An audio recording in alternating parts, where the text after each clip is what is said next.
Look at me, I'm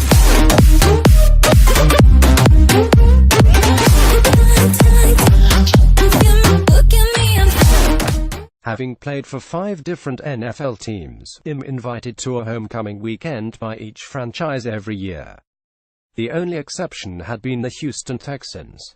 This was due to the fact that they had never had a homecoming weekend for the former players until now. The Houston franchise is the youngest in the league.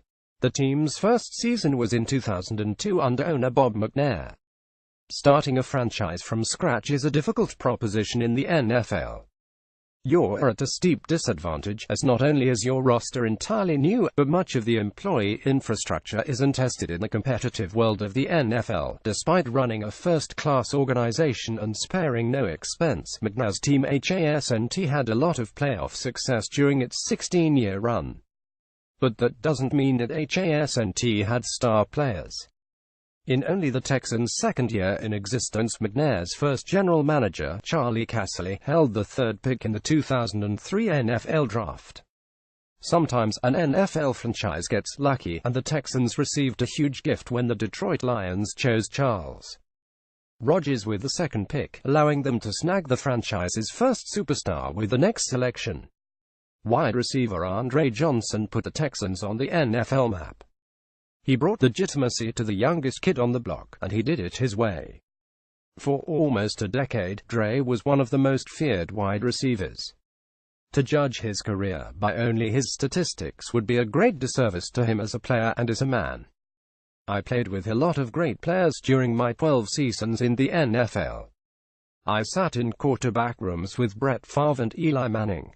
I got to hand the ball off to Adrian Peterson and Ricky Williams in the prime. I watched in awe as Jason Taylor, Jr., Bruce Smith, Jared Allen, Zach Thomas, Justin Tuck, and Champ Bailey made life extremely difficult for opposing offenses. If I had the first pick of all of these players to be my teammate, I would think twice I'd pick Andre Johnson. This past weekend, during a fairly meaningless game between the Texans and Cardinals, which both started backup quarterbacks, Johnson became the initial member of the Texans' Ring of Honor. It was a special weekend for Andre and Texans fans, but I believe nobody had a better time than the players that were fortunate enough to play with Dre during his 12-year run in Houston. Just a month ago, I was invited to the Vikings' homecoming weekend, where they inducted legendary wide receiver Ahmad Rashad into the Ring of Honor. The weekend was special for me, as I had a chance to meet and talk with NFL legends such as Carl Eller, John Randall, Jim Marshall, Chuck Foreman, and Rashad. It was a celebration of an earlier era of Vikings football. The Andre Johnson weekend in Houston was an opportunity to celebrate one of my former receivers and teammates, but it wasn't just another occasion where an old teammate was immortalized. It was a reunion of a group of young men that were thrown together to create the initial history of an NFL franchise. As far as homecoming weekends go, this was one you didn't want to miss. If I had never played for the Texans, knowing what I know now, I would have tried to sneak in. Since nearly every former Texan is between the ages of 30 and 45, each player is connected in one way or another. It's the youngest ex-player fraternity in the NFL, and last weekend it honored its greatest teammate, with McNair footing the open bar bill. Needless to say, it was a memorable and sleep-deprived weekend. At the heart of the celebration was Johnson, who still looks like a premier NFL wideout, and still smiles much more than he talks. In an age when many elite professional athletes do whatever they can to promote themselves through social media and self-serving interviews, Johnson has always let his actions do the talking. This is why I wanted to write this week's article on him. During the next 4 years, as Dre waits for the Hall of Fame voters to approve him as a first ballot member, you won't hear him trying to bolster his resume. He'll instead focus on life after football, which, for him, is working with children and families in Miami and Houston.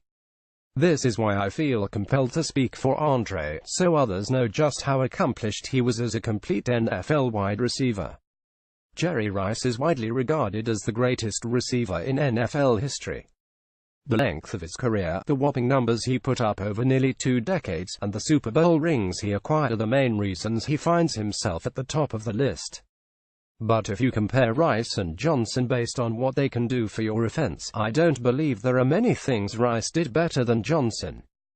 Johnson was bigger, more physical, faster, blocked like a tight end, could go up and grab a jump ball at a higher point, received more double coverage, and had similar run-after-catch ability. Nobody during the 80s and 90s wanted to cover Rice one-on-one, and not one corner felt secure about a matchup with Johnson. The biggest difference between the two receivers was the teams around them. During the Super Bowl runs, the San Francisco 49ers were loaded with talent, especially during the later years with Steve Young as the quarterback. With no salary cap and an aggressive owner, San Fran built a dominant roster. Rice was surrounded by Hall of Famers, but, most importantly, he had Joe Montana and Young throwing him the football. Both were first ballot Hall of Fame quarterbacks. Andre Johnson wasn't so lucky. He had guys named David, Matt, Sage, TJ, Rex, Case, and a few Ryans trying to get him the ball. He also rarely had a dominant defense to give him more opportunities. Many times, success in the NFL comes down to luck. Andre didn't have Tom Brady, Peyton Manning, Brett Favre, or Aaron Rodgers as his quarterback. Either way, he still went out and produced absurd numbers. Congratulations to Andre Johnson and the Texans. The selection of Andre as the team's first member inducted into the Ring of Honor sets a high bar for any Texans player to reach. I consider myself and my former teammates extremely lucky to have been able to compete alongside greatness during our years in Houston. My only regret is not doing enough to get Dre a Super Bowl ring, something a player like him should have attained upon retirement. You can bet I'm going to do everything in my power to get him a gold jacket and a bust in Canton, Ohio. It's the least I can do for the best wide receiver I ever saw during my run in the NFL. Thanks for putting Houston on the NFL map, Andre. You're the Texans' GOAT. Sage Rosenfels is a former 12-year NFL quarterback who writes, does radio, and podcasts about the NFL and college football. Find him on Twitter at Sage Rosenfels 18. Photos courtesy Getty Images.